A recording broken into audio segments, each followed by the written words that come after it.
फैगोन 9 तारिखआव जानो गोनां जि बिसायख'थि बे बिसायख'थियाव इउपिपिएल हान्जानिफ्राय आंखौ माजबाद बिधान सभायावहाय बिजाथि महरै जिहेतु दैखांदों आरो बे हिसाबै रायजो राजानियाव आं भट बिथिंदों आरो बे हिसाबै दिनैनि बे रौता सारिआलिनि जिखिनि गलादारफोर बिथांमोननि खाथियाव आखाइ खबजबनानै आङो आर'ज गाबनानै मान बावनानै भट बिदों आरो रायजो राजानि गोबां मोनसे अनसायनाय मोन्दों बयबो रायजो राजाफोरा गोजोननाय मोननाय फोरमायदों जे आंनि नैबे मान बावनानै जि मोनसे भट बिनाय बे हाबाफारिखौ लानायनि थाखाय जोबोद गोजोननाय मोन्दों आरो आं आसा खालामदों बिथांमोनखौ गोजोन होनो हानानै आं बे बिसायख'थियाव निस्सय बिथांमोननिफ्राय अननाय मोनगोन होननानै रायजो राजानि जि मोनसे सिम्पेथि बेखौ जि नुनो हादों बयबो एबारनि बे बिसायख'थियाव जोंनि रौताबासि रायजो राजाफोरा निस्सय आंनो भट होजोबगोन होननानै आं सानदों खारन बयनिफ्रायबो जिखिनि मोनसे बुंफुरलु मोन्दों बिथांमोना गासैबो बुङो जे लकेलनि केन्डिडेट हिसाबै आंनो होनो थाखाय रेडि जादों दिनैनि दिनाव आंहा मोनसे फोथायनाय फैदों 100आव 100 खोन्दो रायजो राजाफोरा एबारनि नैबे बिसायख'थियाव इउपिपिएलनो भट होगोन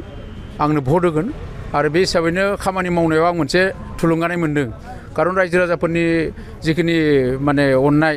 बेखौ मोननानै आंनि गोसोआ सोब मोनसे रंजाखांनाय मोन्दों आरो बे हिसाबै थुलुंगानायखौ लानानै आङो गोबां खामानि मावदों आरो देरहानाया सिउर होननानै सानदों आरो एजेन्डाया बेनो गिबियाव बे माजबाद बिधान सभाया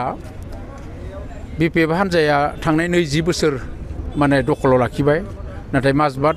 बिधान सभानि बा माजबाद ओनसोलनि थाखाय जेबो जौगाथाय लाबोनो हानाय नुवाखै आरो बेनिखायनो रायजो राजाफोरा एबाराव जिहेतु सोलायनाय मोनसे थांखिजों हाबा मावदों आरो बेयाव आंबो बे थांखिखौनो लानानै दिनै रायजो राजाजों लोगोसे बे एबारनि बिसायख'थियाव सोलायनायखौ नागिरनानै आंबो खामानि मावदों बे मोनसे एजेन्डा लोगोसे जोंनि बे 20 बोसोराव बिपिएफआ जेबो मावनो हायै गोबां खामानि दङ लामा दालां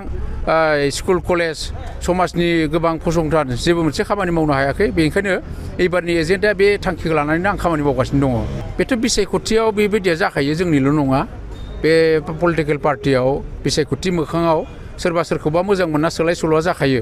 आरो जायफोरा सोलाय सोल' जायो बिथांमोनखौ जोङो गुरै रावजों डुप्लिकेट होननानै बुंनाय जायो डुप्लिकेट राजखान्थिगिरि बिथांमोना जेबो बुजिया गावसोरनि सार्थखौल' लुगैयो माबा मोनसे मोननो लुगैनानै बिथांमोना गुबुन गुबुन हान्जायाव सोलायलांबाय थायो आरो बेनो आरो आंखौ जेनगोन होनना बुंनाया देरहागोनखौ नुनानै बुंबाय थानाय जादों खारन एक्सन थायोबासो रिएक्सन जायो दिनै आंनि बे बेलायावहाय आंखौ बिथांमोना देरहागोनखौ नुनानै बिथांमोना बेनिनो मोनसे रिएक्सन आंखौ जेनगोन होनना बुंनाया मोनसे बिथांमोननि आंनि देरहानायखौ नुनानै रिएक्सन खालामनायनिसो बाथ्रा बियो बिथांमोना जिबायदि बाथ्रा बुंदों बे बिथांमोननि खोथा बिथांमोना जिहेतु जाय मानसिया गावनि न'खरखौ गारना थाङो बे मानसिया न'खरखौ जोबोद मुगैयो आरो बे हिसाबै बिथांमोना दिनै जोंनि इउपिपिएलखौ गारना थांदों नालाय बे इउपिपिएलनि आंखौल' नङा गासैखौबो जोंनि इउपिपिएल हान्जानि मानसिखौनो बिथांमोना दिनैनि दिनावहा गाज्रि राव बुंनानै नंखाय खोथा बुंनानै फोसावनाया बिथांमोननि माने खामानि जाखागोन